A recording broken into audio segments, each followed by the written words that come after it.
Good evening, everyone. We are back with our Don Bluth retrospective. Apologies for the late start. Dale, you were chowing down on some delicious oysters and couscous? Yeah. Couscous? Couscous or couscous? I don't I know. say couscous. Yeah, Isn't it spelled like kou though? I've no idea. It's not. I know it's spelt, not how it's said. Yeah. Yeah, so it's kou. It's not couscous, it's kou. You might just need to bump down my volume a little. I'm just getting a little bit of an echo going on. But yeah, hi guys, we're back with more Don Bluth, and this is probably one of his most most well-known ones, I would say. This one. Spatial is spelled spatial.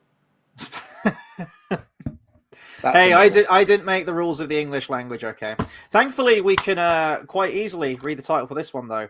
We're talking about An American Tale. I had to go out and buy this on DVD. I actually didn't even have this one on video, so I guess sort of jumping into this one, I grew up with the character of Fievel. However, the one that I had as a kid and watched a whole bunch was the second one, which is An American Tale, Fievel Goes West, which is my favorite one of they've. So actually, they've released 4 movies, 2 theatrical, 2 direct to video, and then I found out earlier today apparently there was a CBS television series as well called Fievel's American Tales, which came out in 1992. I wasn't aware of that, so quite a big franchise, all based off this film. Of course, this one had the involvement of Steven Spielberg as well. So there's that collaboration going on there. Spielberg would later go on to create his own animation studio, kind of off the back of this one. And yeah, this is the 3rd highest grossing film in Don Bluth's of all time, yeah, of Don Bluth's filmography. And for a while, actually, it was the highest grossing non-Disney animated film of all time when it came out. So yeah, a lot of stuff about this one. And you haven't seen this one, right? Have you seen American Tale before, or any of them before this point? No, not at all. I had seen movies before, but not this one. Mm-hmm. So no, first time. This must have been like my second time watching this beginning to end. I remember seeing bits of the trailer again, probably at like the beginning of like the Land Before Time video or something like that. But as I say, it was Fievel Goes West for me. That was where it began and ended. And then I watched the sequels, and I actually think I probably watched 2, 3, and 4, and then went back and watched the original after all of that. That being said, going back to this one, it's been years and years since I originally watched this first one, American Tale. So essentially, it was like watching it again for the first time in preparation for this review, which was really nice coming back to it, actually watching it through a fresh pair of eyes and having more sort of like intimate knowledge of the second one. I'm actually surprised at how many story beats the second one pretty much copies in the sequel. It's kind of like the Home Alone and Home Alone 2 thing, where both of them are essentially the same movie. There's a lot of similarities, but I don't want to make this a review about the second one. We will get to that eventually at some point when we come to do the 3 Amblin. We should just review like sequels. There's probably a gap in the market for that. I mean, there's probably a reason for it as well. You know what? I actually remember the sequels of this film not being that bad. My favorite is the second one over this one. I actually have a lot of fond memories of the third one as well. The fourth one, I think it's called like, what's it called? The Mystery of the Night Monster. I wasn't keen on that one.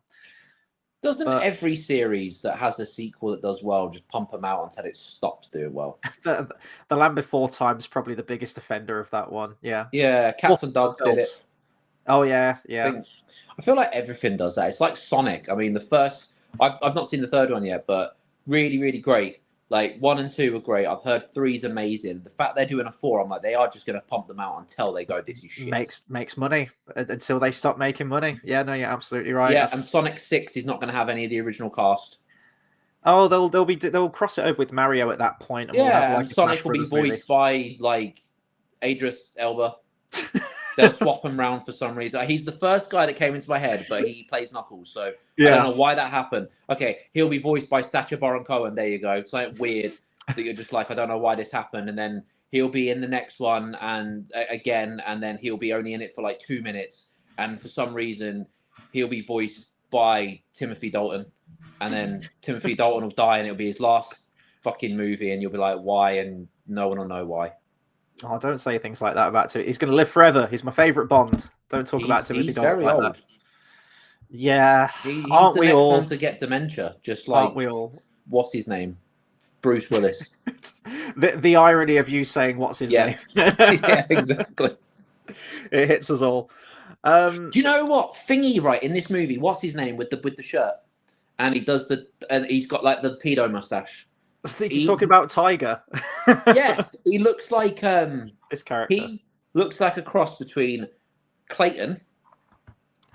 And... Where the hell are you getting that from? No, not Tiger. Fucking what's his name at the beginning? He wears a shirt and has got the moustache. Yeah, no, but there's another one with a shirt and a moustache. What's his name? He does the dancing. He does the jiggy dancing thing, and he's got like. Are you talking about Papa? Do you know I'm really bad with names? I know. I've no idea who you're fucking talking about. Did you even watch the correct movie? Did you watch a different film called An American Tale? No, definitely right. He does. You know the guy with that's wearing like the leprechaun hat. What the fuck? No, I don't. Yes. Right. Do you know what? How about when you come up with a character, I'll just go, yeah, that one, because I'm really bad with names. I think maybe you watched like An American Tale, Tale, and you just watched an entirely different movie. It's the only explanation. Oh no, I know. Fucking leprechaun hat. The music was standout. Yeah, we definitely need like a separate feature on the music in this. Of course, James Horner did the score. My favorite composer of all time, James Horner. There is something in the fabric of his music, or something in the DNA of his music that just turns on the waterworks for me. And I could just from hearing those notes, I don't even need to see the film. And he's the only composer that really gets me there. And I maybe it's like a nostalgic thing because a lot of James Horner scores sort of like populated my childhood from, American Tale, because he scored the sequel as well, Land Before Time, which we'll get onto next week. And then you've got like Casper, you've got Jumanji, you've got all of these other kids' films that he did too. So, yeah, outstanding. We've got a few comments coming in, so I'm just going to get to these before we dive into the actual review itself. Brinsley says, my favorite couscous review channel. Yeah, we always find ourselves talking about foods at some point, don't we? Whether it be soups or couscous. What else did we talk about? We talked about something else as well. Cereal. Food related. Cereal, there we go. Yeah. Cole says, evening, guys. I always thought American Tail was a Disney film growing up. Well, I think that just goes to show the heights that this film went to and really just how marketable Fievel as a character was as well. That character was everywhere. He was the mascot for Amblimation as well. So that character, and I'd say probably like Littlefoot or the cast from Land Before Time sort of achieved that higher level of the pop culture of animated films at the time. But yeah, there was a lot of competition with Disney around about this point. I mean, this film itself, an animated film about a cartoon mouse character, came out 4 months after Disney's The Great Mouse Detective. Both very, very good films, both very, very different films. I'd say this one's probably more mature in its storytelling and has a lot more sinister moments to it. Gun to my head, which film do I prefer? That's a difficult question because I really like Basil the Great Mouse Detective. But I think this has more to it. Yeah, definitely. Yeah, there's more meat to the story. Yeah, there's more to the characters. There's more layers to everything. Whereas Basil the Great Mouse Detective is more, I don't want to say one-dimensional because that would be kind of selling the movie short, but it's more of a it is what it is movie. Whereas this, I think, has got a lot more to the characters, a lot more to that. Like, there's a lot more to the music. There's a lot more to, I think this is, so, yeah. This probably has the edge to it, doesn't it? Yeah. And not to mention that, but also the setting of the film and some of the more human themes that it's dealing with, it doesn't really draw massive attention to it, but it's constantly in the backdrop. For example, like the movie opens, it's like the late 1800s, isn't it? In Russia, and you got this Russian Jewish family, and then their homes are attacked by Cossacks, and it's like this sort of like anti-Semitic attack when it's Hanukkah. It never like specifically says, oh, this is, like a huge racist attack or anything like that. And to be honest, that would probably be over a lot of kids' heads because, it's like really tragic history kind of stuff going on. But I like that when you're an adult watching it, although they don't sort of draw immediate attention to it, it's constantly in the backdrop of the film. And that was something actually that Don Bluth pushed for, is that originally it was going to be a completely animal populated world, something like Robin Hood, for example. But then Don Bluth really wanted to push that idea of this sort of like mouse society that's running parallel to the human world, similar to the Rescuers, how you have like the Rescue Aid Society, the little, living I in the was same reminded world. of the Rescuers with a lot of pieces in this, like especially like the beginning, just the kind of the way the characters were, but just the kind of the setting mainly as well. So there's a lot of parallels between setting wise. Yeah, I love the setting of this as well. Just the landscapes, and the film almost feels like it's got sort of like a fog over the frame, sort of like this misty haze kind of thing, but it really immerses you in sort of like the smog-filled world of New York City and sort of like the street level to it. And there's loads of different locations to it as well, which I really appreciate. So yeah, we'll get into the animation. Kind of like how Saw has like a darker kind of film. Oh man, don't talk to me about the Saw films. I'm absolutely distraught. They've cancelled Saw 11. It was meant to come out last year. They delayed it a year. It was meant to be coming out this September, and they've cancelled it. It's broke my damn heart. Stopped at 3. No, keep pumping them out. No. Dude, Saw 6 is like the second best one of the franchise. What are you talking about? I think we've done this so many times where I go, okay, which one's 6 again, and I have to be reminded. Yeah, and they're just, but they've just so gone downhill. Mm-hmm. They have gone downhill. I'll agree there, but I find them massively entertaining, and they will be missed. A few other comments. JD Seaman says, so since you've stated that you haven't seen The Legend of Korra, were you at least more familiar with the original Avatar The Last Airbender series that came out before on Nickelodeon? You're going to hate me. I have attempted to watch that series about 4 times, and it's not even that I dislike the series. It's that I always get distracted by other things, and then like a year will go by, and I think, I'm going to rewatch that and try and get back in the headspace of it. And I always kind of drop off at the same point. Yeah, I've watched maybe an episode or 2 in the background, and I've just never got into it. Not because I watched in the background, like as in like it became a background thing, as in I've tried to, and then I've kind of just left, and they've just trailed off in the background. So I've never. It wasn't whimsical enough for me. I like whimsical weird things. Mm-hmm. I don't know. I like serious stuff too. I mean, Breaking Bad series, but then again, there is a whole episode of Breaking Bad where they're trying to, kill a fly. So, you know what I mean. And Avatar didn't quite do that for me. It is a series that I'd love to watch. I mean, maybe we could do reviews for that at some point. It's not needlessly like never-ending like Dragon Ball Z or something like that. But I don't know, because it's not really in the zeitgeist anymore, is it? Avatar: The Last Airbender. How would you review a show like that? I feel like you'd have to watch the whole thing. You would review it saying this is the good Avatar, not the blue Avatar. Yeah. You'd have to like bomb through the whole thing and then just do a video summing it up. And I don't know if that would be, worth the time. But I would like to watch it at some point, definitely. Samurai Jack, though, that's the way to go. Yeah, that was good.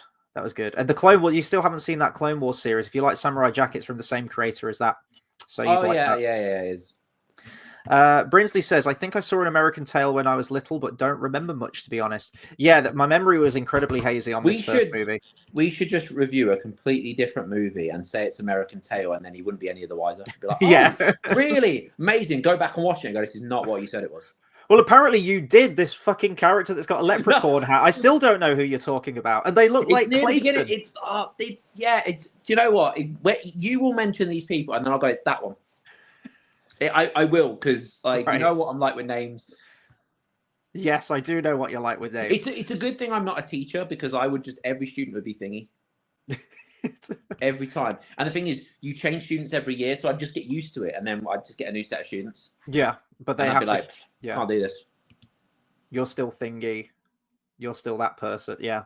Yep. And then if you're a university lecturer, I stress this, university lecture, by the way, you'd have like hot thingy and and all that kind of stuff. And you would, and then it would just come out of my mouth. It'd be like, oh, you're the hot one. No, okay, cool, right. And I would no longer be a university lecturer. All the hot chicks, they do like the Indiana Jones Raiders of the Lost Ark thing where they write I love you on their eyelids and then like blink at you.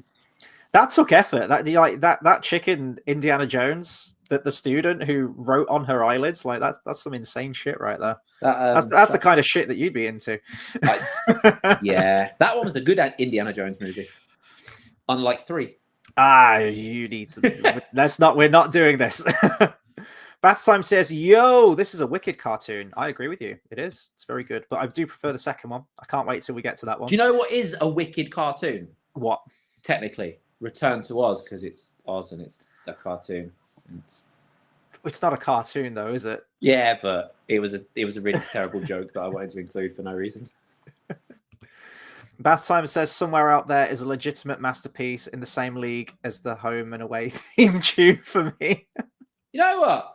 I can see it. See it. And the thing is, I agree. Home and away theme tune is brilliant. Oh, it's wonderful. Yeah, no, I really like that. Yeah. I mean, the thing is, every piece of music in this was, just incredible. You know what? Let's just use that as a jumping off point. We'll come back to like the animation and the story and the characters later. Usually we talk about music at the end. I think we just deserve to talk about it first. So you mentioned the actual songs in the movie, whereas I'm more about the score. That's not to say that I don't like the songs. The songs are great and work fantastically well. It was actually Spielberg who wanted the film apparently to be a musical. He had quite a lot of input into the movie. He was the executive producer on the film, but he was, viewing all of the dailies and had creative input in the story and certain visions he wanted the film to be.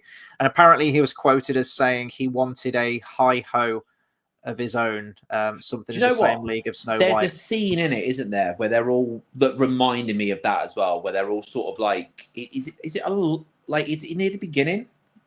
Where they're sort of like, they're walking in a line, and it kind of reminded me of it could be this kind of scene. Oh, where they're boarding the boat, aren't they? And they're walking up the rope. I think the visual of it, I did think of that. Mm-hmm. I didn't even pick up on that. Yeah. It is interesting. Maybe that was done as a subconscious kind of, it was there, and because it was in the back of his mind. Mm-hmm. That is quite interesting. And speaking of a hi-ho of his own, Carl says, are we still getting your Snow White review? Yep, we haven't forgotten. We're going to try and free up a day when we can see it. And I'll probably actually drive over to yours to watch it, because fuck it, why not? Or you could come over here, we could do the review. Either way, we will get a review out to you. I think it's going to be a masterpiece. I need to watch that film with you, dude, and we're going to need alcohol, because there is no way that I am going to be able to watch that film on my own and stay sane. Have you seen some of the shit that's come out from that film? Like some of the clips that have been released online? Yeah, I mean, from what I've heard, we ain't need alcohol. We need heroin. Like, something. I mean, it's going to be a masterpiece, isn't it? It's going to be great. Oh, it's going to be film of the decade easily. We ain't going to see another film like this in our lifetime, probably. Yeah. Although I have heard I've heard things that are in it that I was like, I really thought they were getting rid of that. Mm-hmm. So I don't know what the whole thing's like. It's really weird, because like the prince is in it, and I'm like, I thought they were doing away with a lot of that stuff. It's a really weird. I don't know. I feel like it's going to be one of those where they kind of tried to go a thing, then they went, oh, we don't know if we should, and then they kind of did something, and I'm like, what? Why? And it was, I don't know. It'll be fun. Bath Time says you can take the route of doing first-time watcher reactions to these shows. I was actually thinking of doing that, because you mentioned to me that you haven't properly seen the Lord of the Rings films before. So you'd kind of be a first-time watcher of those if we ever did a video like that, which I would love to do. I think you just sort of want to watch them in your own space without being aware of like the camera, just so you can absorb the films for the first time, which usually I'd champion. But I genuinely believe, and I don't want to speak for everyone here, myself included, I would love to see your first-time reaction to the Lord of the Rings films, having never seen them before. I would love that. I do, yeah. I wonder, do you know how disappointing it'll be if I think this is awful? Yeah. Like, I know I won't, because I love that kind of stuff, but I'm just saying, how disappointing would it be? I need to look into the setup of that whole thing, because obviously, like, say if I was at your place, we couldn't have the TV volume on loud because it'd be drowning our talking out. So I think people watch it with earphones, and they have some kind of like earphone splitter thing, and then they time the film with, they'll probably like clap their hands in order to play the film. I don't know. I need to look into it, but I would like to get into some of those for some of these. And maybe that could be a workaround, as Bath Time mentioned, of shows like The Last Airbender and whatnot, where we could do those first time reaction videos. JDC says, in terms of lookalikes, were you guys thinking of how Warren T. Rat, the rat with the disguise, initially wore a coat that looks exactly like the one that the coachman wore from Disney's 1940 Pinocchio? Yeah, I was thinking that character, well, to be honest, I didn't even pick up on the coachman coat. He reminded me of Honest John. Red one? The main villain of the film, when he first meets Fievel, and he kind of lures him to like that sweatshop, doesn't he, where he forces him to work. He walks like Honest John, there you go. Yeah, that's what I was gonna. Yeah, that's what I meant. He reminded me more of Honest John, and it's a similar thing in Pinocchio, where these, like these shifty swindlers, take Pinocchio. Oh no, come for us. We'll promise you like a great life. Oh yeah, we'll get you back to your family. Don't worry about it. And yeah, very much like that. And I think that was probably intentional. You've got Spielberg who's saying he wanted, the music of the film, he wanted it to be a musical in the same vein as Snow White, but you have Don Bluth, who quite often says of how he tries to harken back to like the old 1940s Disney and the way that they did animation and things like that. So I think that was probably intentional. Yeah. I will say, though, I did find the villain of this film a little bit weak.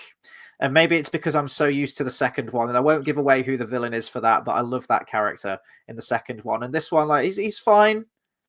Warren T. Rat he's okay. What did you reckon to the villain? Yeah, I don't think it. I think it was a carryover from Banjo, wasn't it? Because I know when we talked about that, they mentioned there was originally going to have like a cat villain, weren't they? Who was like a New Yorker kind of gambler kind of character. I'm not sure. I don't know. I don't think as weak, but I think it's kind of one of those where it kind of does what it needs to do. It's not a. Yeah, but I don't think it's an out of place. Like that's probably why I don't think it's weak, because it's not an out of place week where it's like it just kind of does everything it needs to do. But it's kind of it's really weird. So I don't dislike the story in this at all, right? But the music, because it stands out so much, I saw this more as a just really basking in the songs rather than. Do you know what I mean? Yeah. So it's kind of like. I don't see the villain as weak, but I kind of see it as the story, in the sense of where, to me, it's just not the strongest point. Yeah, I think the villain's functional. I don't really find him threatening in any way, and to me, he lacks personality a little bit. They do have this shtick with the character where he fancies himself like Shakespearean and high society, high culture, and he's trying to play music, classical music, and he sounds terrible, and he's trying to quote Shakespeare and he's misquoting it and he's awful. So there is that element to the character. I think that actually came from the actor in auditions. He was doing Shakespeare quotes in like a New York, like Brooklyn kind of accent or something, and they were like, "Oh, we like that. We'll add that as like a little character thing for him." And like, he's fine, but we'll just wait till we get to like how Wacko was based on like the Beatles. Yeah, just randomly, but it worked, and you just run with it. Speaking of which, actually, I think now maybe someone can correct me in the comments if I'm wrong about this. I think Animaniacs was done by sort of like Amblin Studios, which was Spielberg's animation department. It was Spielberg.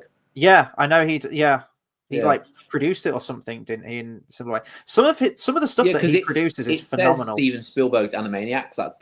That's where I'm getting. Yeah. So yeah, it kind of all stemmed from this. So we have American Tail, Fievel to thank for that. But yeah, going back to the music. So apparently, the person who was first offered the chance to score the movie was Jerry Goldsmith, who did the music for The Secret of NIMH. We mentioned last time, phenomenal soundtrack to that as well, just as emotional as any James Horner's work. And I could see him doing a good score for it, but he was he had to drop out because it just didn't align with his schedule, I think. And then after James Horner had finished scoring Aliens, then he jumped on board for this one. And there is a quote from James Horner as well, who says, quote, "There is no way you could put a score like this in any other kind of film. It would only work in animation, or if I wrote a ballet. I love doing it." And it shines through, like, even just the intro, the fact that it's kind of, it's not a prologue, but you know how you have like an opening title sequence and you have all the cast of names and... What, like in The Ring? Does that have one as well? I can't remember if it does. No, I'm on about, do you mean like a whole...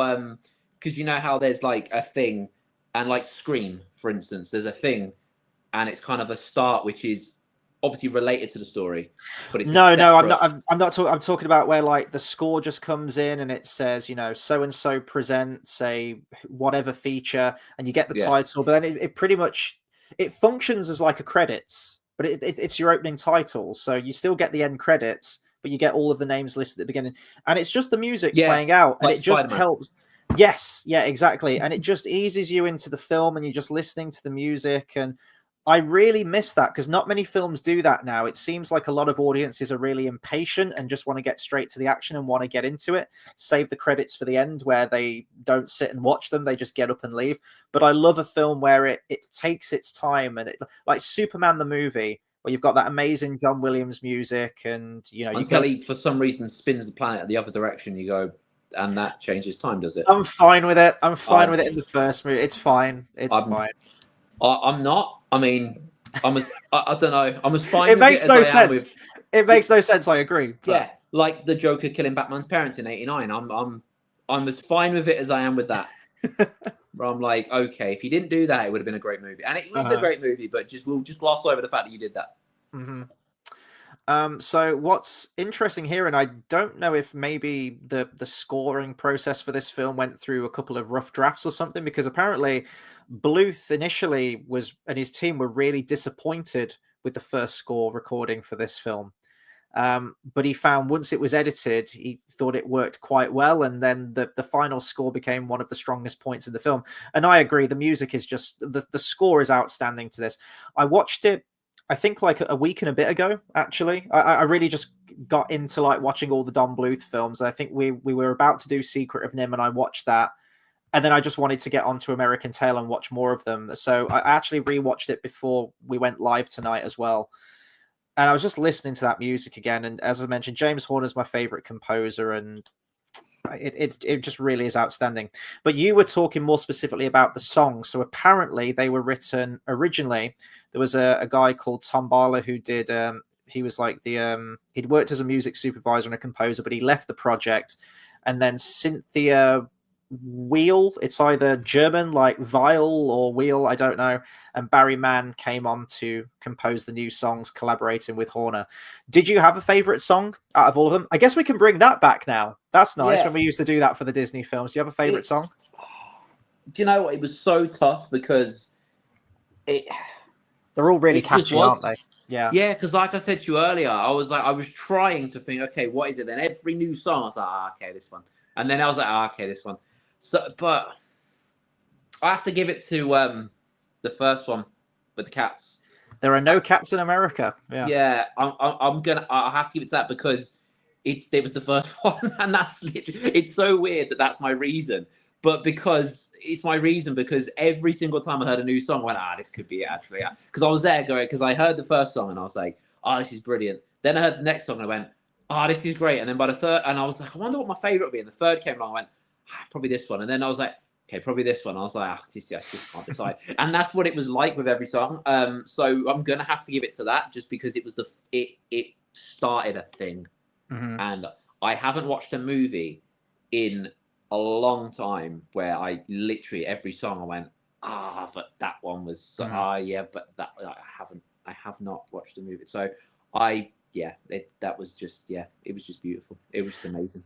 I'm really glad you like this one because I don't know why I got done watching it, and obviously I think An American Tail's fantastic. I do have a preference for the sequel, but I actually really wasn't sure whether you'd like this one, whether you'd gravitate towards this film. I don't know why, but I'm glad you enjoyed the music in it as well. Is it because it's in Russia? No, I don't know. I just thought maybe the story structure, or you wouldn't connect with the characters. There are some it's weird. It's like I say, I don't think the story and stuff is the strongest point. It's not to say it's bad. It's just not the strongest point. The strongest point is the songs, and I do think the music and everything just stands out a lot. I wonder how it would have gone if it wasn't a musical though. I think the music definitely sort of helped it elevate to those Disney standards, sort of harkening back to like the big musical epics, which Disney in a few years would do anyway. Like right after this, they would bring out Oliver and Company, and that was the next rivalry where Land Before Time did better than Oliver and Company. So this movie did better than Basil the Great Mouse Detective, and the next one, Land Before Time, does better. You got two non-Disney films, non-Disney animated films that are outclassing Disney in terms of box office, which is huge. But then right after that, Disney are back on the train with Little Mermaid, and we get the Disney Renaissance after that, where we go back to those big musical numbers. And a lot of these copycat films as well, even like Anastasia later down the line, which was made by 20th Century Fox, and you have other animated films like we mentioned last week, the Quest for Camelot movie, The Magic Sword. You've got stuff like Swan Princess. Yes. You got films like Swan Princess. All of these other studios trying to get a piece of that Disney magic and trying to create that formula that works. And I think this was really successful in that regard. Favorite song for me in this movie? So many of them are really catchy. What I enjoyed about it. Oh, sorry. What's the end credits song called? Somewhere Out There. It's just like the pop version of it, though. But but like I like that as well. I like that version. That's my favorite. Favorite. So you have the Somewhere Out There appears in the movie. It's cute, and like Fievel is this really endearing, really sweet, innocent character. But hearing those little kids try and sing Somewhere Out There and they're off key and out of tune, it really just makes my ears bleed. And I know it's a sweet moment, and I get it, but where his voice is cracking when he's trying to hit the high notes, I'm like... But when you get to the end credits, you've got Linda Ronstadt and James Ingram, that 90s animated film. Like, you get it loads in like the Disney films as well, where you get the pop versions. I mean, it's like if you have a kid and you go see their school play and you've got to pretend to like it, and you're just like, you can't act. And, they're 6-year-olds that you're just like, no, I'd rather watch a cat get strangled. But you've got to pretend to like it. That. I imagine it's like parents going to their kids like Christmas funeral play or something. Yeah, like Ducky. Yeah, just enjoying everyone. Too soon. But where you gotta pretend to like it, and you're like, oh, they're just kids singing, but it's making your ears bleed at the same time. And then you say to yourself, I've got 16 more years of this. Yeah. But then part of me was thinking, well, that's why people commit suicide, isn't it? Shit, I don't know. They have kids. It's a contributing factor, maybe. Who knows? But I was watching it and thinking, would the movie version of that song work better if they'd have got like actual kid singers? Like they temporarily recast Fievel and Tanya for that scene just for the musical number, and then we go back to the original voice actor. But I don't know, maybe there is something charming that it is the same voice actor and it's the same innocent Fievel trying to sing this song to the moon. It's a beautiful sentiment. I like that it's both people, although they're far apart, they're looking up at the sky and realizing it's kind of connecting them in some way. It's a really sweet image. It's a really sweet idea to it. It sounds more raw, doesn't it? Yeah. And but yeah, the pop version, Linda Ronstadt, who I believe comes back to do the end credits version of the song in the sequel as well, which is my preferred song. That's something I wanted to mention as well, because I'm so used to the second one. Coming back to this one, there's loads of little moments in, well, the songs in this and the score itself that get reprised in some way in the sequel, which I didn't realize. I thought like the score was completely original, but there's a short snippet of music in the actual score towards the end of this film, right before Fievel's reunited with his dad. And it's just like a small bit of music, but that forms like the big Somewhere Out There equivalent song for the sequel. And I didn't realize it originated in this film. I thought that was an original song that was written for the sequel. So there's a lot of surprises along the way. I like a duo as well. I love Dom DeLuise. He's so great. He's like, just hearing his voice as Tiger just always makes me laugh every time I see him. And we had a comment earlier as well. I thought this was the character that you said looked like Clayton, but apparently it's not Tiger the cat. But JDC says, honestly, when it comes to Tiger looking like Clayton, not the Tarzan Clayton, I say that Tiger looks and acts much more like Burt Lahr's cowardly lion character from MGM's 1939 The Wizard of Oz. I have never made that connection until you've mentioned it just now, and you're 100% right. Didn't he touch Judy Garland? I don't know. I think they all did. Probably. That's a really, really fucked up behind the scenes of that film, isn't it? It's probably more fascinating than the actual movie, but it's just... is. It's amazing. It's great. They just like hit them all with asbestos. Yeah. You like lead paint and asbestos. Yeah.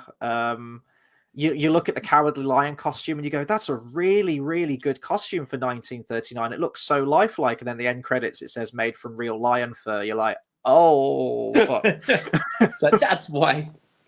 You'd never get a movie made like that now. Like, didn't the Tin Man almost die because, like, the materials were like, I don't know. They had to recast him because the original actor was getting like, that was it. Yeah, there was toxic, toxic like skin poisoning or something from the paint. But then the actor that you actually have in the movie playing him, if you look at his eyes, they're like constantly like really bloodshot, and it's not good. But now you mentioned about regulations. Oh yeah, just health and safety out the fucking window on that movie. But that's what makes it kind of fun and like really fucked up. I'm surprised we haven't got a remake yet. Well, it's debatable, isn't it? Like, well, it's not a direct remake, I suppose. But, but we're still in that world. They remake everything, as you know. I'm surprised we haven't got like an actual remake of it. Just give it time. Give it time. Well, now we've got Wicked. They'll do Wicked Part 2, and then we'll get a full-on remake of the original. It will lead into it. Oh no, Wicked set. No, it's set before. On it is prequel, isn't it? On a technicality, it's set after because it's her telling the story. That's what I meant. Yeah, but the story is like a prequel. Well, it's a prequel that then turns into a side-by-side, so it goes on at the same time. Yeah, so honestly, now he's mentioned the Cowardly Lion, I can definitely hear that. The way that he talks as well, how he's like, put 'em up. Like I can imagine Dom DeLuise doing something like that, 100%. Bath Time says, I'd prefer a first-time reaction to a shit film, to be honest. Highlander 2, please. I've actually never seen Highlander 2. I own the original. I've got the original right here, in fact, right there. One of my favorite films from the 80s. Incredible soundtrack. But yeah, I've never watched the second one. So I'm trying to think what my last shit film I had. The Ring. That was shit. Yeah. That was fucking awful. And my reaction afterwards was just like, well, that was a waste of time. Brinsley says, I'd be down to watch The Lord of the Rings first time viewing. Have you checked out Invincible yet? No, I haven't. Invincible. Do you know that one? Invincible. Have you seen the Michael Jackson album? What's that movie with the guy in the hat? With the ski mask? Will Smith. Will Smith in a ski mask? Yeah. No. He plays the guy that does the thing. It's like the superhero. Oh, Hancock. Person. Yeah, that's it. No, I haven't seen that. Shit. Probably is. Be fair, actually, I can't really remember. It's a while ago, but I don't remember good memories.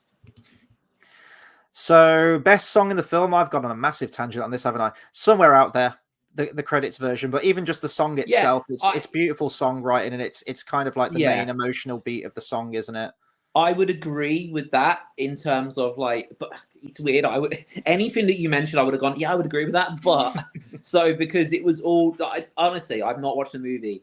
I cannot remember the last movie where the music was all like, but this is just fantastic, isn't it? But this is just fantastic, isn't it? Yeah. I cannot remember.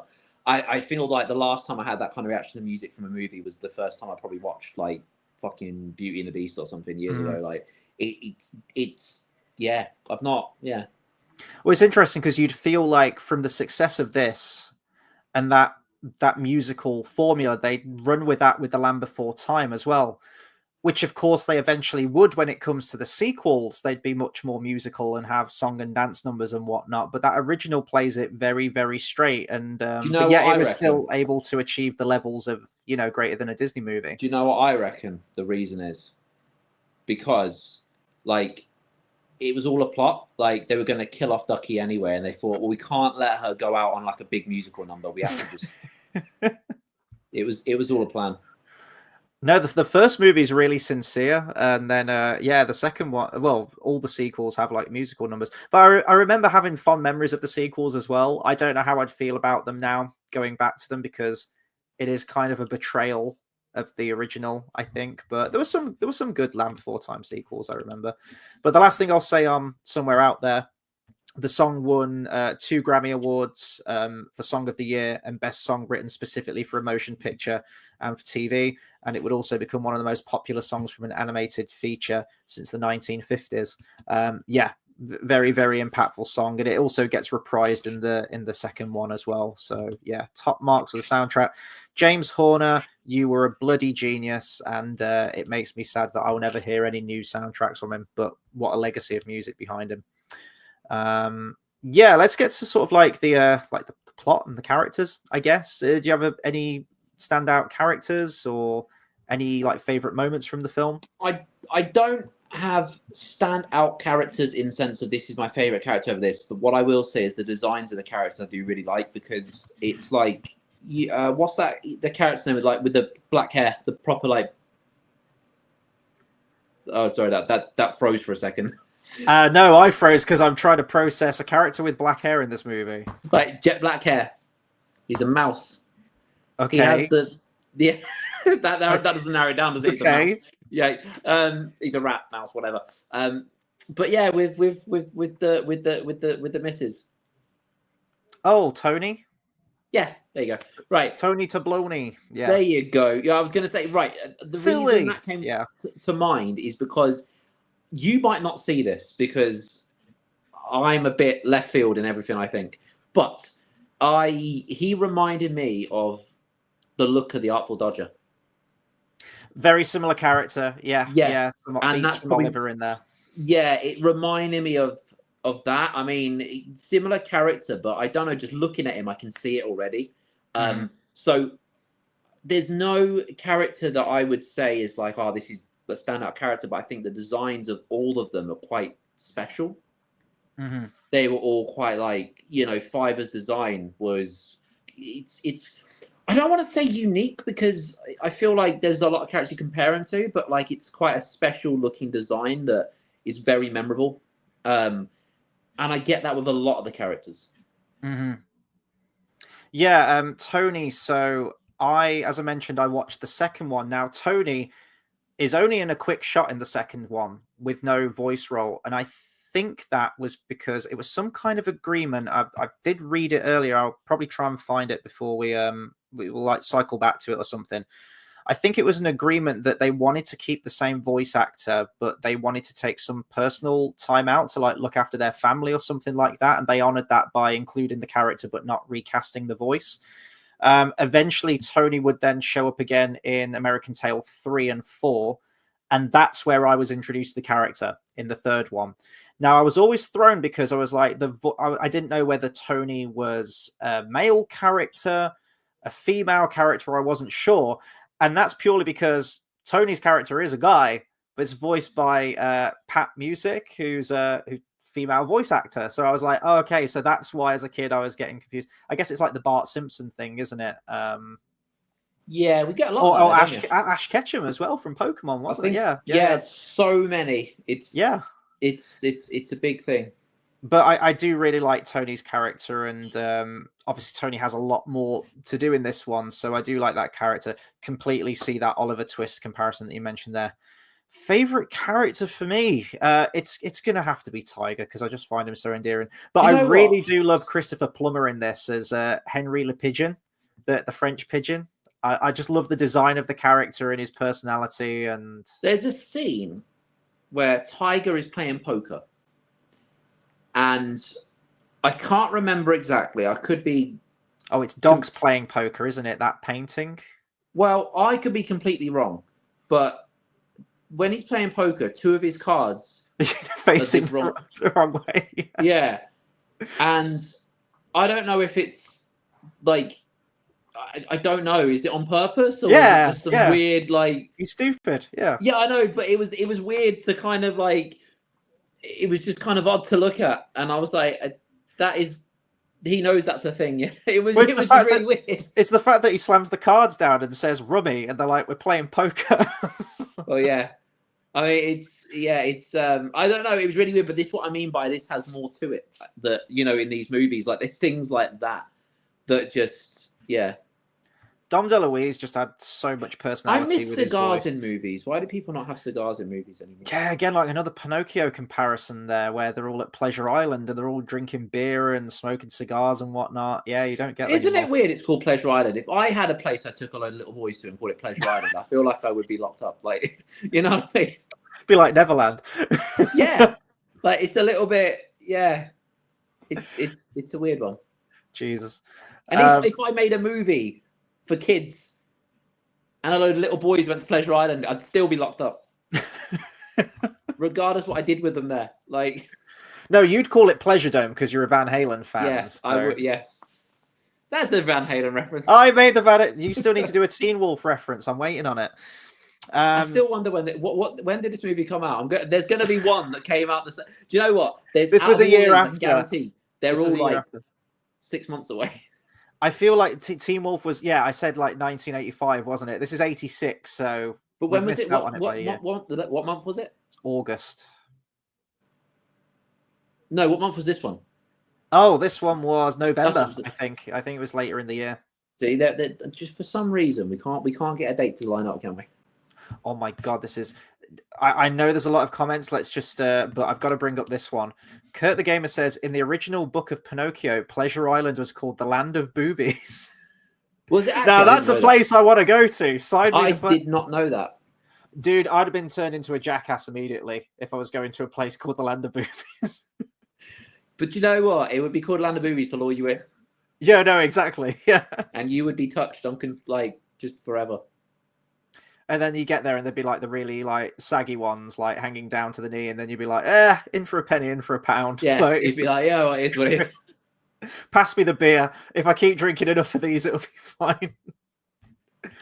But what I love about just bringing it back to American Tail real quick, Dom DeLuise's Tiger, just in general.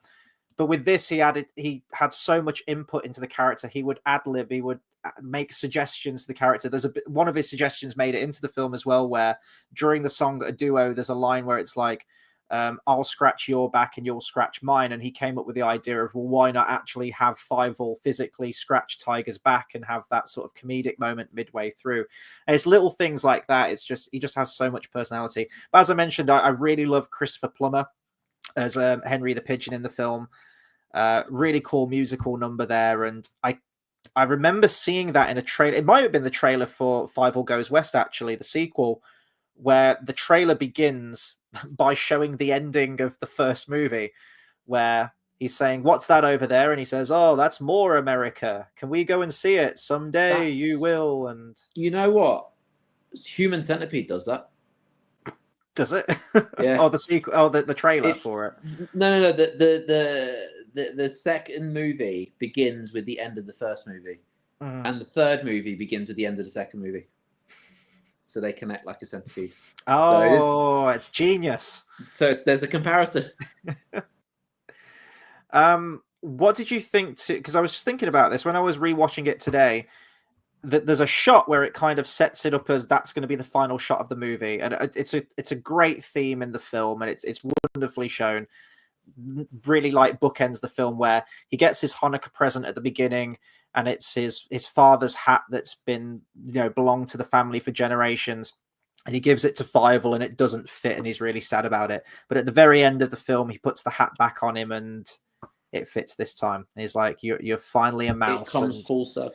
He becomes the hero. And I thought that's a beautiful end shot. But yeah, then it goes on and they're flying on the pigeons and the Statue of Liberty is created. And actually, this is like the final shot of the movie that I've got as the wallpaper. I quite like it, though. What was the last movie that did that you said, where it feels like it ended 3 times or so? I've probably said that about a lot of films. Not Return of the King, though. I will fight anyone who says that for Return of the King. I don't know. I probably said it for a few. I don't know. I feel it wasn't Secret of Niggs, was it? What? Secret of what? Secret of Nim. Nim, yeah. Yeah. It wasn't that though, was it? Secret of Neve. It was. I feel. I don't know. I don't think it was that. I think I might be thinking of Wild Robot. I don't know. But yes, that was it. That was it. Yeah. Wild Robot. Yeah, I mean, it's. Do you think it was more like that, like in the sense of like it could have, but then you were like, okay, but this is kind of good. Yeah, I mean, it's just one shot after it, isn't it? It's like one. Yeah, I know, but you know what I mean, where it's kind of like it kind of trails on that little bit further than you think, because I think there's a lot of movies as well. You can kind of really tell like this is the end, like Snow White, like a big end thing, whereas, like you say, this kind of trails on that little bit further. Vastly different to the Wild Robot kind of being like an extra kind of big thing, but you know what I mean? Yeah, I think the sort of the emotional journey of Fievel is tied up in that final shot where the hat fits him now. But I think the actual you need to show that completion of the Statue of Liberty, because that's, how great America is, the land of opportunity. They found a new life there. They're all together as a family. And all of those American values are kind of visualized within the completion of that statue. And then fast forward to the end of Planet of the Apes. Yes, yeah, you blew it up. Yeah. I'm trying to think about any of the characters. I mean, I like all the characters. All the characters are fine. They all have fun personalities, animated fantastically well.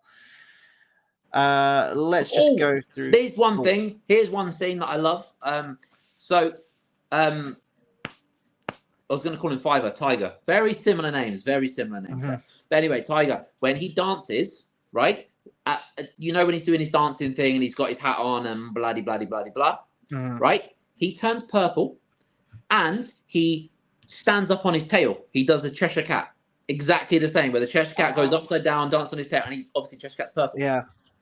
That is the thing. Oh, I didn't notice that. There was one thing that I noticed from, I guess this sort of compares back to Banjo, the Woodpile Cat. You have the 3 female pigeons in this during that song, and one's like pink, one's yellow. I think they're all like multicolored, and it reminded me of the jazz club. You have like, what is it, Zazu and the other 2 cats that are like brightly colored in the jazz club in that movie. You always have like the 3 chorus girls. Beauty and the Beast does something similar, I guess, as well, where they're fawning after Gaston, and you've got the one in the red dress, the green dress, and it's yeah. Do you know what's that thing's name? Not in this movie. It's not in this movie. It's a Looney Tunes cartoon.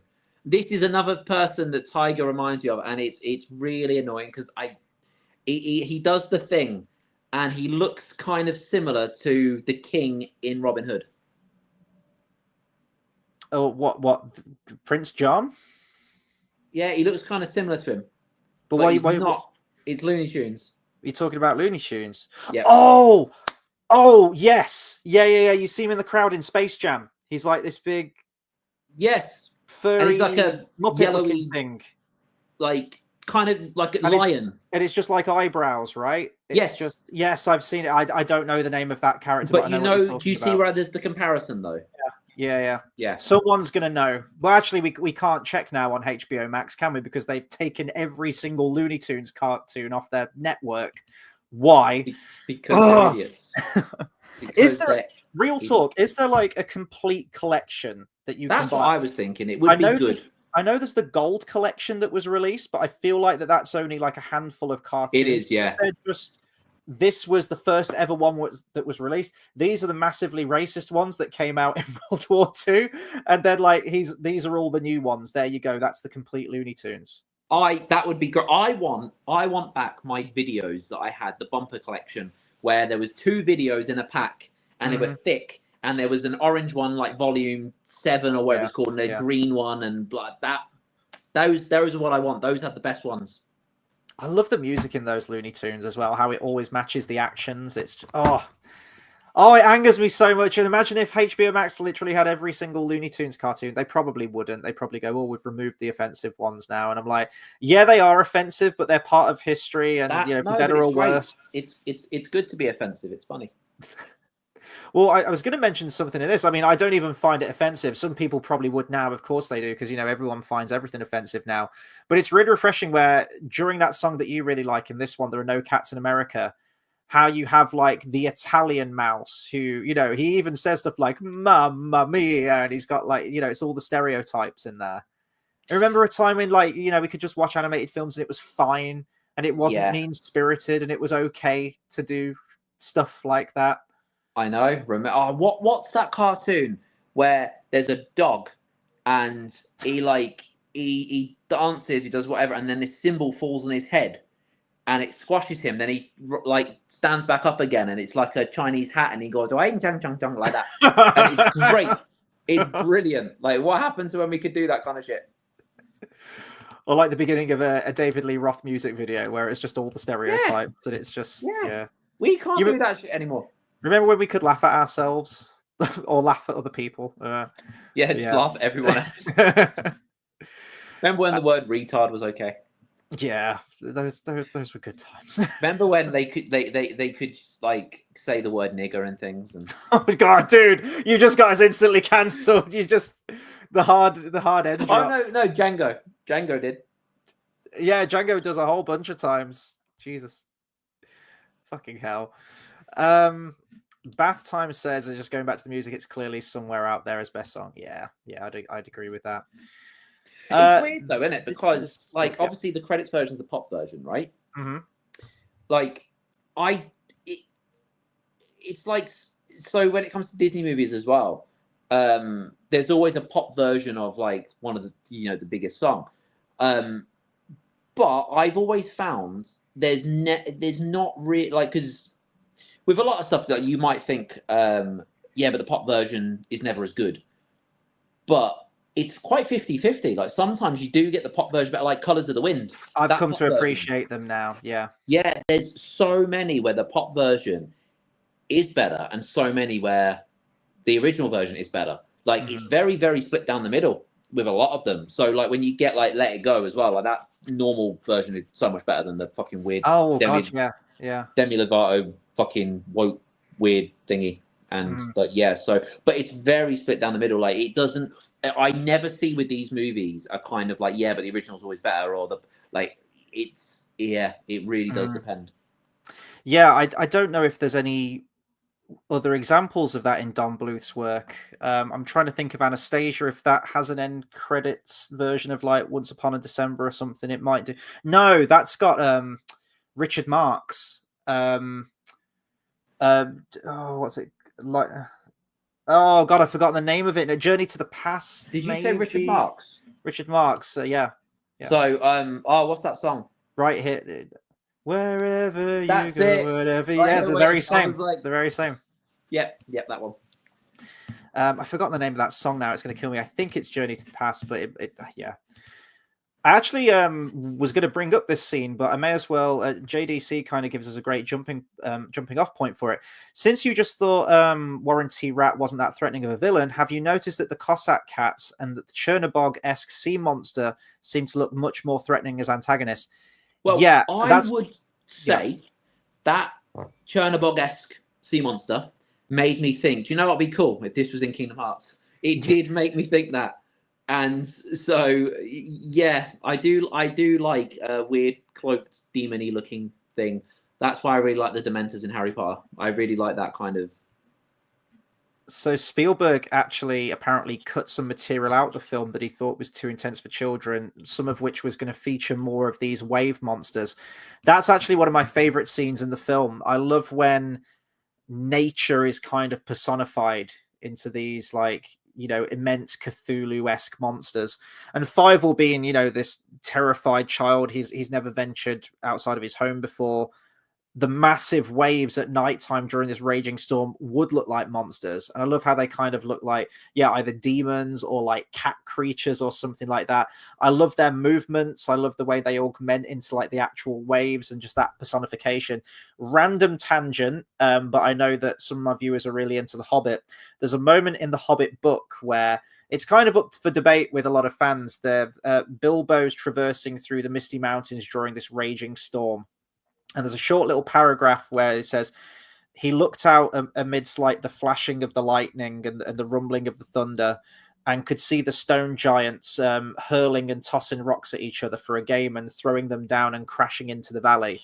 And a lot of people wonder if these are actual giants in the environment or if it's a personification for like the lightning flashes and the sound of the stones smashing against each other is like the rumble of the thunder and whatnot. And I just love imagery like that, and I think it really works. So, yeah, I love that kind of Chernobog thing, as you mentioned. Do you know what rumbles like has a rumbling thunder sound as well? When you're banging a fat chick and just that is a thunder rumble, isn't it? And you get to ride the wave, yeah. Oh, Jesus, right. Kurt the Gamer says, interesting fun fact, the main character's name is spelt Fievel in the movie, but is spelt Fievel in the sequels.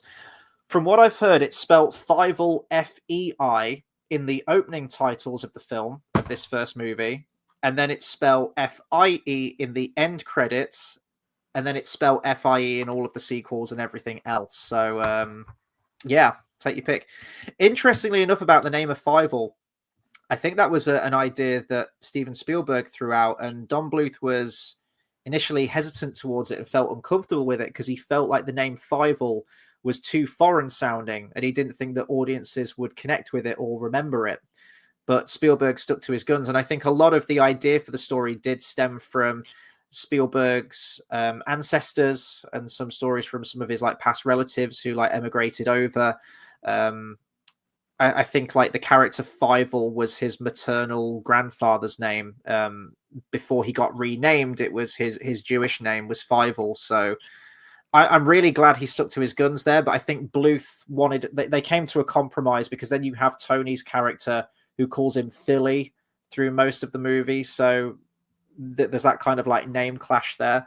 I'm glad he stuck to his guns with that, because I think it just kind of grounds it in that culture a little bit more. I don't know what his, what name he was throwing out there as like a regular name for Fievel. Is it me, or is everyone just Jewish? I'm not Jewish. So. I know, but like, there's always a Jewish heritage down the line somewhere. Oh, probably, yeah. And also, there's, so with the men that are like firemen, but they're not firemen, at like near the end with the water and the spraying. Yes, yeah. Right. The Polar Express. I've never watched that movie. Me neither, but Tom Cruise, not Tom Cruise, Tom Hanks' character. Yeah, looks like him. Oh, we like the hat, the uniform. Yeah, it's exactly the same. Yeah. I don't know. I can't watch that film. It's pure nightmare fuel. I can't do it. And that's one of the reasons that I'm really hesitant to watch the new Snow White movie, because those fucking Uncanny Valley dwarves. Oh, it'd be great. It'd be great. Let's see. Carl says, believe it or not, the last film I saw where I really liked the songs was Wicked. I still only know one song from that movie. I mean, it was okay. It was okay. Oh, going back to where we mentioned about sort of like female characters voicing male characters, not really the same case in this instance, but I totally agree with Kurt here. It's like Turk from Tarzan. I thought Turk was a boy for years. Same. Yeah, but it's voiced by a lesbian. So it's basically the same thing. It looks exactly the same as her character. Yeah, she does a little bit. Looks the same. It's weird, isn't it? But everyone thought Turk was a dude. Yeah, no, we all did. Yeah. Kurt says, I had a computer game of American Tail before seeing the movie, and it had clips from the movie, and that Fievel, Now You're a Mouse, was the final clip available. Oh, yeah, it just feels really final, doesn't it? It even kind of hangs on it for a while, and then it quickly dissolves into that final shot of them flying on the pigeons. A mouse and a rat? Well, they're very different species, for one. But are they? They're a totally different species, yeah. Oh, but they look the same. I don't know. I don't like either. Especially rats. But, my biggest phobia. Is that kind of like a Chinaman and an Englishman? Is that like that kind of different species thing, or like, I don't know. I'm genuinely serious. Oh, Jesus Christ. Moving on. I'm genuinely serious. I don't know the difference. The gamer says, I thought that was the actual end of the movie before seeing the movie before, because it works so perfectly as an ending. Yeah, I totally agree there. So we talked about the animation, how there was a push to sort of go for a more like to get away from the more angular modern design and go for more of like the 1940s animation style, the old-fashioned style. One thing I will say on animation is, since doing the Disney one, none of this animation stands out as much as it probably would have, because we did the Disney one. Mm-hmm.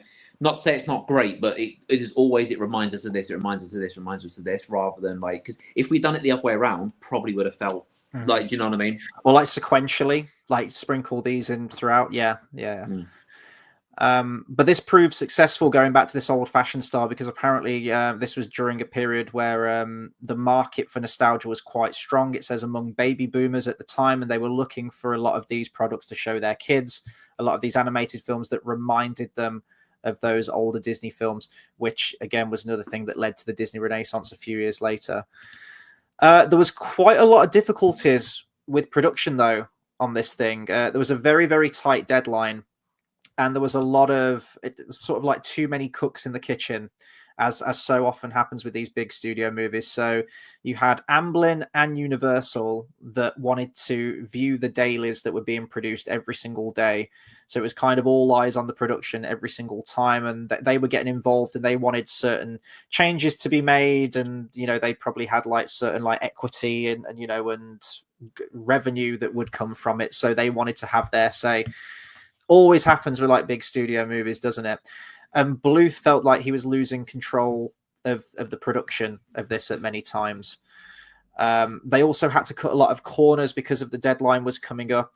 Animation wasn't getting produced as fast as it should be. They outsourced the painting of the cells, I think, to a company in Ireland, and they weren't getting it done as fast as they wanted to.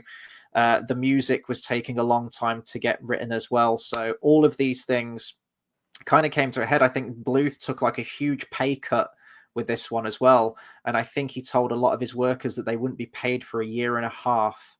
Their salaries would be frozen to cover the costs of the film, which is insane. And apparently they couldn't unionize or anything like that. So it was a whole fiasco all the way through the production, apparently. But Bluth felt it was worthwhile taking a massive pay cut because he kind of jumped at the chance to collaborate and work with Spielberg on a project. So he thought it would kind of even itself out. But after all this, I think he moved to, he relocated to Ireland. He actually contemplated he contemplated moving the production of this film to Ireland because that's where they were sort of doing a lot of the ink work, as I mentioned. But Spielberg kind of vetoed that, and he says, how can you have a film called An American Tale and you have it all be produced in Ireland? So I'm like... ironic. Okay. Well, there was a lot of... In this movie, there's a lot of Irish immigration in American Tale, so... Yeah, but the animation is really stand out in this for me, as is a lot of Blue things. As I said, just like the personality that he's able to get across in his characters. I love his designs. Once you see enough of his films, you can always kind of go, that's a Don Bluth film. Just the way that he animates characters, it's very distinct, I think. There's a scene where Fievel smiles, right? Mm-hmm. And he does the same smile. It's right at the end. It's the hat thing, and like he smiles, and he does the same smile that Woody does when he holds a piece of paper. And like it's really weird, but I've got it in my head, and I know exactly what it is. Is it the bit where Bo Peep's flirting with him in the first movie? And he's like, oh, yeah. They look the same. I think that probably covers a lot of it. I mean, for anyone who wants more information on this, there's probably behind the scenes on this film on like a DVD or Blu-ray release. Yellow? That's brown. The color. That's the color it was originally, and then over time, it's with the chemical reaction. Okay, but whatnot, that's why then, right? Okay, yeah. At first I thought it was a stylistic thing because of the sunrise and everything, but it goes for Okay, that makes sense. That's the color it turned. Also, how come the Statue of Liberty was never like blown up? I have no idea. I just if they flew planes into the Twin Towers, why does the Statue of Liberty survive? You'd think that would be like a landmark, but then again, no people are inside it, are they? A lot of films have done stuff with the Statue of Liberty. You have Ghostbusters 2, where can you go inside the Statue of Liberty? They do in Ghostbusters 2, but I don't actually know if you can. I'm not about in real life. Yeah, no, that's what I'm thinking. Because I watched that movie, I just thought that you could. Yeah, but maybe there's like a little bit at the bottom where you can. The Crown? They're in the. Yes, I think they are, aren't they? Yes. Yeah, because I thought you could, but I don't actually know if that's the thing. Mm-hmm. And then obviously in X-Men 1, they fight on the Statue of Liberty. I remember the Spider-Man 2 game where Mysterio's hold up on the Statue of Liberty, and you have to fly over on like the little drone things to get over there. Yeah. Let's see if we've got any more comments. Kurt says, next thing you know, they'll be saying that Mario is offensive. Well, not at the moment. He's still making over billions. But we have got Chris Pratt doing it now, and I don't know if he did That's why it surprised me that in the Mario movie, they didn't have Italian accents, but they put them on for like they did like an advert, and then they put on these heavy Italian accents, and then came away from them filming the advert and went, "Oh, do you think the accents were too much?" Like I was surprised that they included that kind of thing. They were probably just taking the piss out of the accent. I was surprised they included that in the movie. I mean, if you're doing Mario, you kind of got to, though, haven't you? That's the character. You do. But this is why because I didn't know they weren't doing the accents for the whole movie, right? Because I went in watching the movie. It opens with like they do an advert for their like plumbing business or whatever, and it's like, and they're putting on these heavy Italian accents. You got Mario with an Italian accent, Luigi with an Italian accent, supposed to be, and then they come away from filming it, then they've just got normal American accents, and then they're like, oh, do you think it was a bit much putting on the accents? So they're just their characters are actively just literally just taking the piss. And see, I don't like that because no, that's Mario's voice. That's the voice that he should have. No, I agree. I was surprised they did it like that. I'm like, because you're actively making them put on the accent in the movie as well. So I was surprised they went that route. I was like, that's an interesting choice. But yes, I agree. Yeah, I was actually going to bring this up, JDC. Again, like, he's just a fortune teller, this guy. While we're on the subject of the nightmare fuel of An American Tail, Fievel had the idea for Gussie Mausheimer to build the Great Mouse of Minsk, which, if you look closely, is a rotoscoped model. Yeah, I know. When I watched it, I was like, the animation looks different on this thing. The lighting, the way it's composited, something looked so lifelike about it. And it did contrast with the rest of the stuff that was on screen, which I guess is a good thing, because the Mouse of Minsk needs to be this completely terrifying, we haven't seen anything like this before, and to have the actual animation in there be a different style to everything else in the shot makes it stand out a lot more. But I think they did build like a lot of models. I think the ship at sea and the giant Mouse of Minsk were actually models that they built and then photographed them, and then, you know, obviously put them into animation, rotoscoped, as JDC said. I don't know, did that stand out to you, the Mouse of Minsk, the big model that they make at the end? Not really. Yeah, it's just like the visual quality to it was a lot different from everything else in there. Do you know? I think I know why though, because we did the Disney thing before. It's kind of animation wise. No, I don't say it's ruined it, but it has kind of like a lot of that. It just doesn't show up as much in my like when I watch. Do you know what I mean? Mm-hmm. It's like even the little things like in this with the sparkles in the water and stuff. Like it is really fucking cool.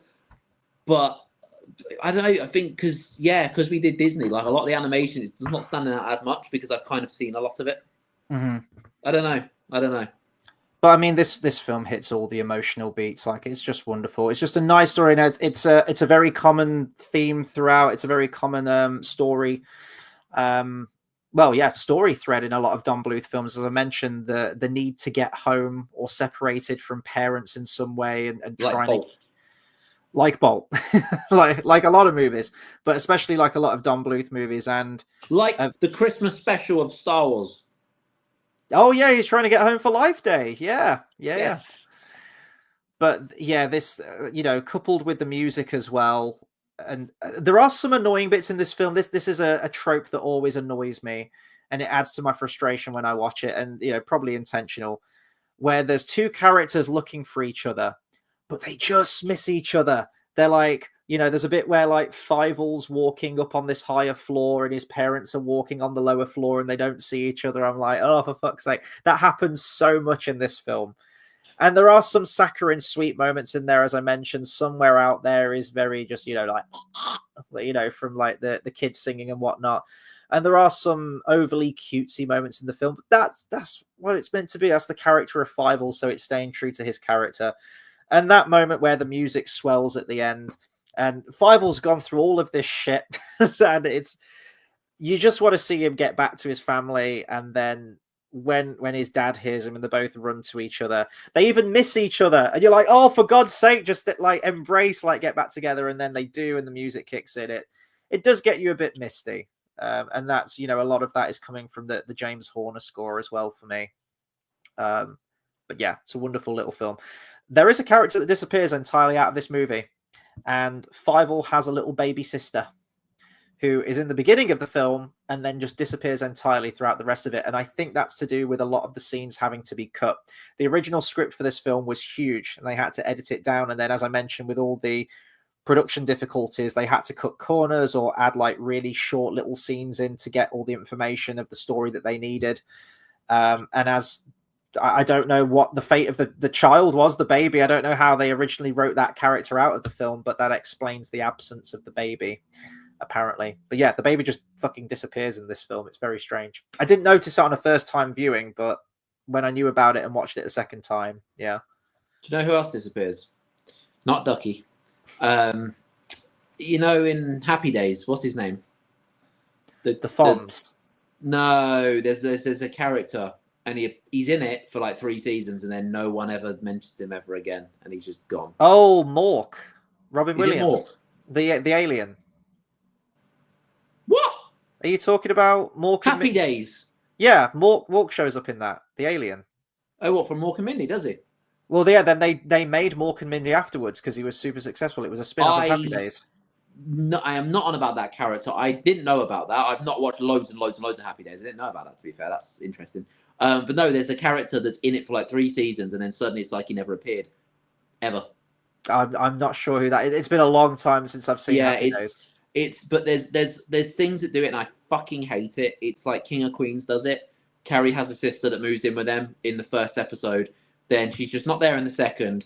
She's there for like 2 minutes in the third episode. And then come season 2, Carrie's an only child. And you're like, what? And it just, so yeah, it really annoys me. It's like, what's the point? But at least in this, it didn't like ignore it as if like, oh, but that was never a thing. It's what it clearly was. Mm-hmm. But yeah, there's things that do it, and it's weird. What was I going to say? Kill them off. Just kill them off. Like, if you don't want the character anymore, just kill them off. Brutal death and everything. Yeah, you're brutal with your characters. You're like George R. R. Martin. You're just like, kill them. Yeah, just kill them off and make it bloody. Put their body parts around the town. Do a Guy Fawkes. There's one character in this film that does kind of get on my tits a little bit, I must admit, and it was mentioned in the comment here. Gussie Mausheimer. Now, the actress is Madeline Kahn, and she did a very similar character in Blazing Saddles. In fact, she was in a lot of Mel Brooks movies. But when it gets to the end, I lose count of how many times she says, like, release the secret weapon. And I'm like, she kind of sounds Asian. She's meant to be like German with a speech impediment, but she kind of sounds a little bit Asian. When I just said that out loud, I was like, oh, God. Well, if I don't get this video cancelled, you sure as shit have with everything you've come out with tonight. I'm fueling on no sleep, so I'm just... It's fine. We'll round off don't now exist anyway. To me. Final thoughts on An American Tail? No, it was. I as I say, the music it stands out more than any movie has music wise for me for a long time. Yeah, it was weird. It's like it's very rare that you get something where your takeaway is more than just, oh, that was really good. You know, the takeaway was just like, do you know what? That is a fucking brilliant song. That is great. That is amazing. So, yeah, music-wise, it's in, like, I don't know, like, yeah, my top 10 in a long time. I think James Horner outdoes himself in the sequel. I'm really interested to know what you think of the sequel. We won't be getting to that for a while. I was thinking about maybe incorporating the Amblimation films in sequence, as we mentioned, but... we're going to stick with Don Bluth and we're going to see that through. And then I guess this is sort of giving away what we're going to do afterwards. I think we've already mentioned that we might be doing this anyway. We're going to do the 3 Amblimation films after that with Who Framed Roger Rabbit as well, which is going to be a nice little sort of epilogue, I guess, in a way to these main Don Bluth films that we're doing. And they are connected in a way, so it actually works out quite well. Right, next week's video needs no introduction, but I'm going to introduce it anyway. It's not his most financially successful, second most financially successful, but in my opinion, this is Don Bluth's masterpiece. This is his what you was could the, say he shot up with this one. Oh, magnum opus, that was the word. A lot of people say that Secret of NIMH is his magnum opus. To me, it's The Land Before Time. And that's the one that we're going to be talking about next week. I have already rewatched this in terms of preparing for the review.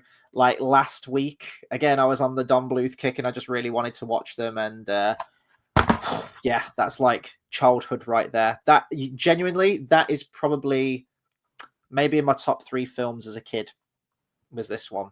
And the impact that it had on me continues to have on me to this day. That's going to be a great one. I can't wait to talk about that one. There's going to be a lot to talk about in that one, I think. And we'll be talking about that next Monday at 8 I know, PM. and do you know what I find nice about that movie? Really, really nice. No one got murdered. really nice. Right, guys, we're going to round off here, I think. So I want to say a big thank you to everyone that's commented tonight and keeping the conversation going.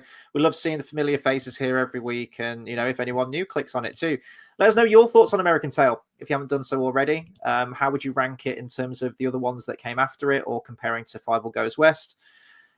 And yeah, I guess anything Don Bluth related, because we're going to be continuing this retrospective for many, many more weeks. Do consider subscribing to the channel as well for more movie reviews, discussions, and live streams.